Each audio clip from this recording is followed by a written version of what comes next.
execution and getting it done and, you know, hitting these goals, but also like the lows where you're kind of just not feeling it and you're just like, what's going on? Whatever I do this summer is going to directly influence whether or not I meet my goals for the end of the year.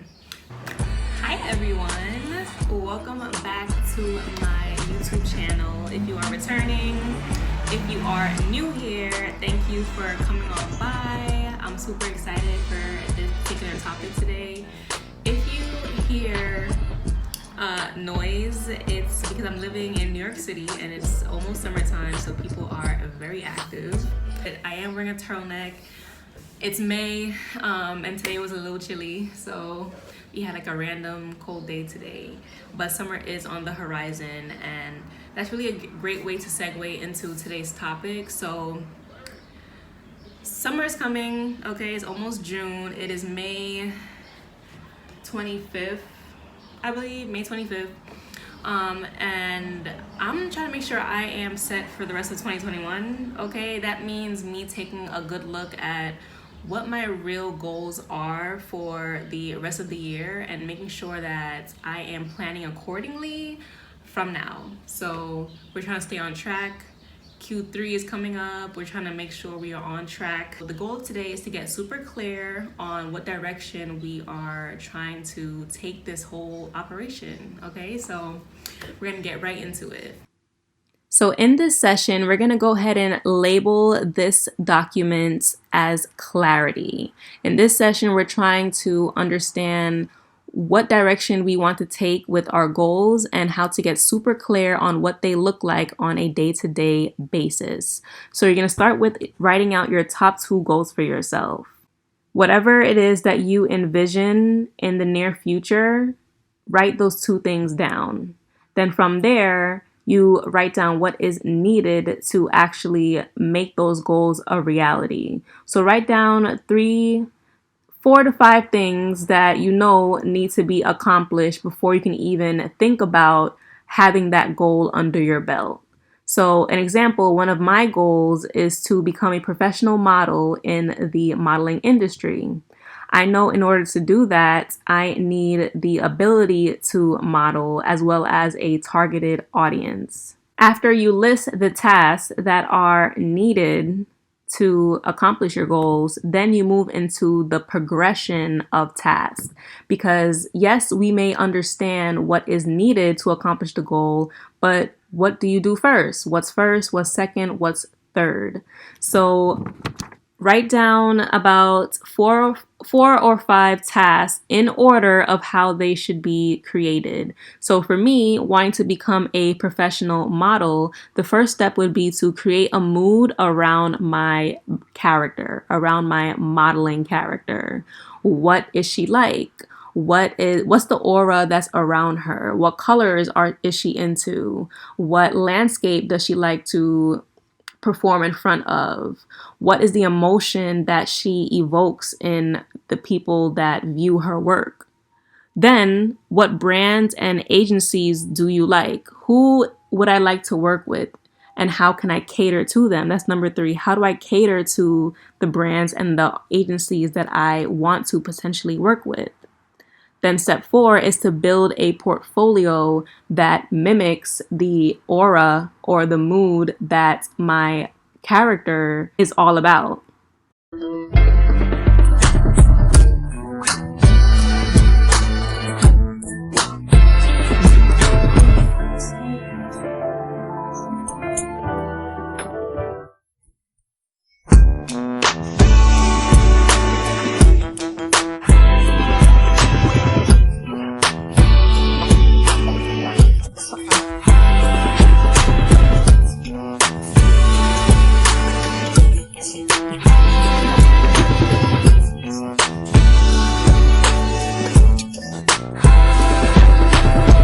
The next activity would be to now place the clarity that you just gained, place it on an actual calendar.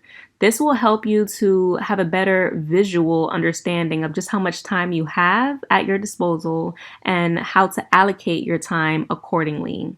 You can download this really anywhere. Just Google 2021 calendar and find a PDF and then just download it, print it out, and ta-da, here you are. So for me, I realized that June is a crucial month for me in terms of building my portfolio. September is where I'm going to begin starting to, apply to agencies. And by the end of December, I would like to have signed to an amazing agency, have 10,000 subscribers on YouTube and 10,000 followers on Instagram. So I really hope that portion of the video was super informative and super helpful for you on your journey to really narrowing in on what your goals are and how you can break them down into incremental steps on a daily basis.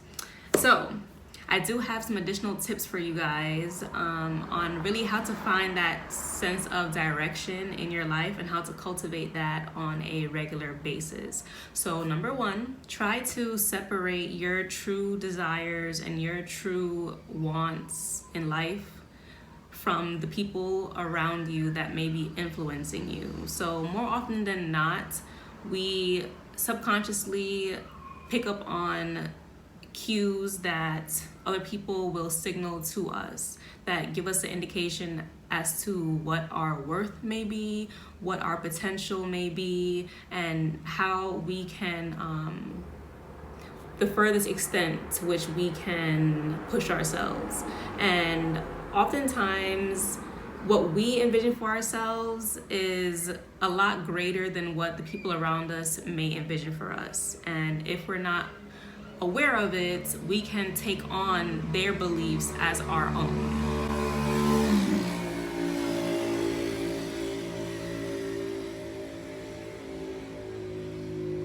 That is not something we want, because we know what we're capable of. We know what we desire from life. And it's far too easy to allow the people that are close to us to influence what we believe we can accomplish. That has helped me tremendously in my life and being able to distinguish between what it is I want for myself and what it is other people want from me. Because those two things are not synonymous. It doesn't matter how close the person is to you, how much they mean to you. What you see for yourself is not always what someone else is going to see for you. And it's very, very, very, very important to make sure that whatever it is you see for yourself, whatever it is that you want for yourself, that vision is crystal clear at all times. And the key to that is visualization.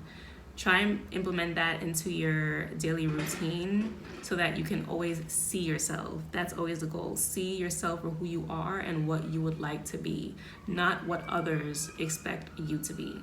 So that's step number one. Number two would be to think in terms of better time management, not different goals. So that has helped me tremendously, because every time I hit like a roadblock or things feel a little too shaky, a little too difficult, I'm like, should I be like doing this differently? Should I be going about this in a different way? Or should I be pursuing something completely different? Like, did I aim a little too high with my expectations? And no, you didn't. Honestly, more often than not, it's a matter of you managing your time a little bit better. So this involves taking a look at all of the things that you think you need to be doing and deciding which ones are the high level, high priority tasks, the tasks that if those are completed will give you the majority of the results you're expecting. So in my case, becoming a professional model, I can research what agencies are out there. I can research all day long. What will really bring me to my main goal is actually practicing modeling, putting on my outfits, doing my makeup, practicing my poses, practicing my facial expressions, practicing what type of character I want to portray in my pictures, learning more about photography in general, lighting, camera settings, actually putting myself into the process. Planning, don't get me wrong, planning is essential, because without planning, how can you execute towards your goal? Planning is essential, but at a certain point, planning can take over the entire process and you begin to fall short when it comes to execution. Look to how you're managing your time and if you can do any optimization from there. You know, when your computer tells you that your storage is like on the brink of being completely full, and it gives you options. Like the first option is to optimize, right? Optimize your storage, which means what? Removing the things that you don't necessarily need, but you was keeping them there for years and years. So removing those large files, those large documents, removing photos from your photo library, deleting those documents, deleting those apps that you don't use for your laptop and your phone. The first option they give you is to optimize your current way of doing things. Delete the things that no longer serve you, no longer serve this greater purpose that you're after. Okay, take a note out of Apple's book. The first thing that they tell you to do is to optimize. So in this case, optimize your schedule, optimize what you give your time to, optimize the activities that you partake in, and then go from there. Don't just automatically think that this goal is no longer for you. Just implement better strategy in your execution. Number 3 is to think on a grand scale. So limitation and scarcity is the huge killers of success, of, you know, designing your life, of having a vision for yourself. The greater the scale that you can place your vision, the better off you will be in the short term. So my mistake in planning and designing my goals, I'm thinking that I can accomplish everything in like a month, and that type of thinking is only setting you up for failure. You start to feel burned out. You start to neglect what you committed to because you're trying to squish everything into this small timeline.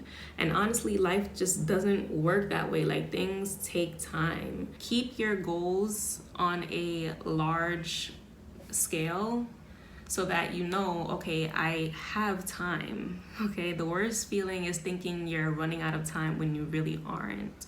And if you're thinking in the short term, it's likely that you are thinking you have to accomplish this in X amount of time because time is just escaping you, and it's really not true. Once you place it on that full calendar and you see like, okay, this month can be for this month can be for that, you understand that time is infinite, okay? And you have all of it at your disposal if you can use it wisely. Thank you guys so much for tuning in to this video. If you're liking the way things are flowing, please like this video, comment below on your takeaway and what you found useful. Also subscribe to more, subscribe to this journey, join this journey with me. Subscribe to Journey to Entrepreneurship, to creativity, and to overall owning your life, owning your truth. I am super excited about all this. This is like literally what I live and breathe. This is all that's on my mind, and that's every day.